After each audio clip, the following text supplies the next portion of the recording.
Hi అండి, welcome to our channel. ఈరోజు మాకు మధ్యాహ్నం లంచ్లోకి కందతోటి అట్టేద్దాం అనుకుంటున్నాను. అంటే మామూలుగా కంద కూర అవన్నీ చేస్తారు కదా, కంద ఫ్రై చేస్తారు, కంద కూర చేస్తారు, కంద పులుసు బెల్లం పెట్టి కూర కూడా చేస్తారు. కంద పచ్చడి కూర మీకు చూపించాను కదా. ఇప్పుడు ఈరోజు అట్టులాగా వేయటం అనమాట.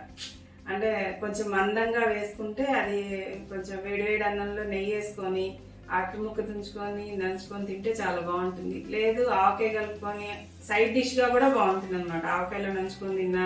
ఇదిగోండి కందట్టుకు కావాల్సింది కంద ముక్కలు సన్నగా ఇట్లా తరిగి పెట్టుకోవాలి మిక్సీ వేసుకోవడానికి. దీనికి కొంచెం కారంగా ఉండాలండి. అల్లం పచ్చిమిర్చి కొంచెం ఘాటుగానే వేసుకోవాలి.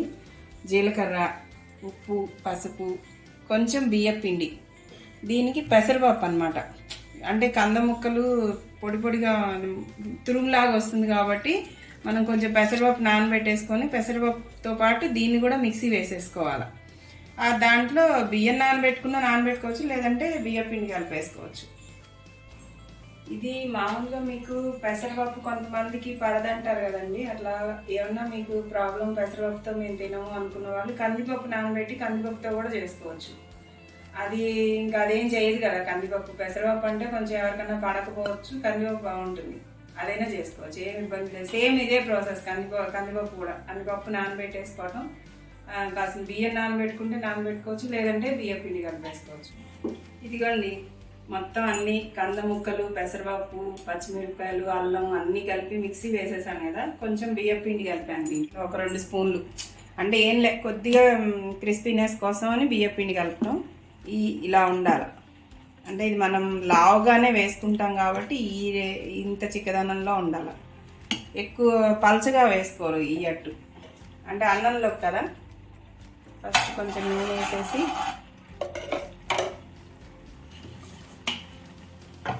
ఇంకా దీంట్లో ఉల్లిపాయలు అవేం లేదండి. ఉల్లిపాయలు వెల్లుల్లిపాయలు ఏం లేదు. జీలకర్ర వేసాను అంతే. అల్లం, వెల్లుల్లి, జీలకర్ర, అల్లం, పచ్చిమిర్చి, జీలకర్ర అంతే. కొంచెం పైన నూనె వేసేసుకొని మూత పెట్టేసేస్తే కొంచెం సిమ్లో పెట్టుకొని మగ్గించుకుంటే అట్టులాగా కాలుతుంది. దాన్ని అప్పుడు తీసి చూపిస్తాను. ఇదిగోండి ఒకవైపు కాలింది కదా, రెండో వైపుకి మనం తిప్పుకున్నాం. ఆయిల్ అక్కర్లా, ఇంకా ఇలా కాలితే చాలు. ఇంకా మందం కూడా వేసుకోవచ్చు.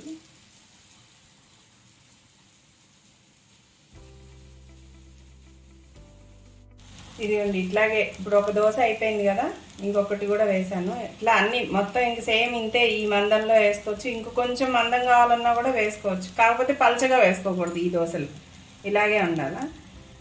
మూత పెడదాం దీనికి. ఇప్పుడు ఈ పెసరపప్పు నానేసాను కదా, కొంచెం ఎక్స్ట్రానే వేసాను. దీనికేం కొలత అది ఏమి ఉండదండి. పెసరపప్పు మామూలుగా మనం దాన్ని ఉరికే చూసుకొని వేసుకోవడమే. దానికి తగ్గట్టుగా ఉరికే బైండింగ్ కోసమే మనకి అట్టు రావడానికి వీలుగా వేసుకోవడం. కొంచెం పప్పు ఉన్నాయి. పెసర పచ్చడి కూడా చేసి చూపిస్తాను ఇందులో.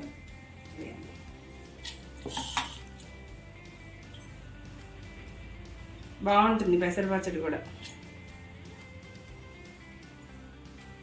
ఇది వేడి అన్నంలో నెయ్యి వేసుకొని దీంతో చింతకాయ పచ్చడి అట్లా కాంబినేషన్ బాగుంటుంది. ఉత్తగా తిన్నా బాగుంటుంది.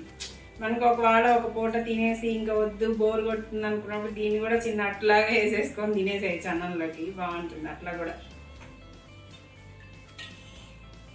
దీనికి ఒక 2-3 ఎండుమిరపకాయలు, పెద్ద ఎక్కువ కారంగా వేసుకోకల్లా 2-3 కాయలు వేసాను నేను.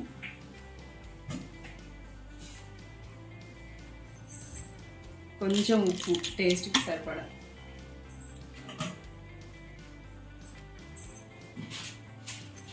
కొంచెం జీలకర్ర, తర్వాత కొంచెం ఇంగు వేసుకోవాలి. ఇంగు కూడా పచ్చి ఇంగు ఇట్లా కొంచెంగా లైట్గా వేసుకోండి. ఎక్కువ వేసుకుంటే మళ్ళీ చేదు వస్తుంది. కొద్దిగా ఇంగువ మనం చూసుకొని దాన్ని బట్టి. తర్వాత మనకి నిమ్మకాయ ఉందనుకోండి, నిమ్మకాయ పిండి వేసుకోవచ్చు. లేదు మన ఇంట్లో నిమ్మకాయ లేదనుకుంటే కొంచెం ఇంత చింతపండు పులుపు కోసంగా వేసుకోవచ్చు. నా దగ్గర నిమ్మకాయ ఉంది కాబట్టి నేను మిక్సీ అంతా అయిపోయిన తర్వాత పైన పిండేస్తాను. కొంచెం పసుపు వేసుకున్నాను.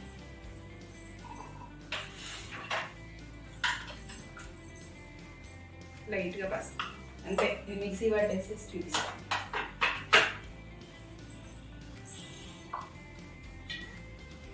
కొంచెం వాటర్ వేసుకొని మిక్సీ.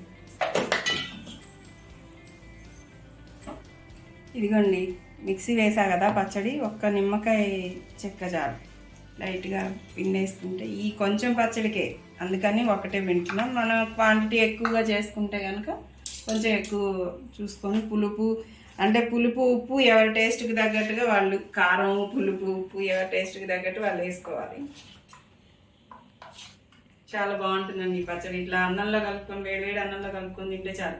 దీనికేమి తిరగమాతలు పైన కొత్తిమీరలు కరివేపాకులు ఏం అక్కర్లా.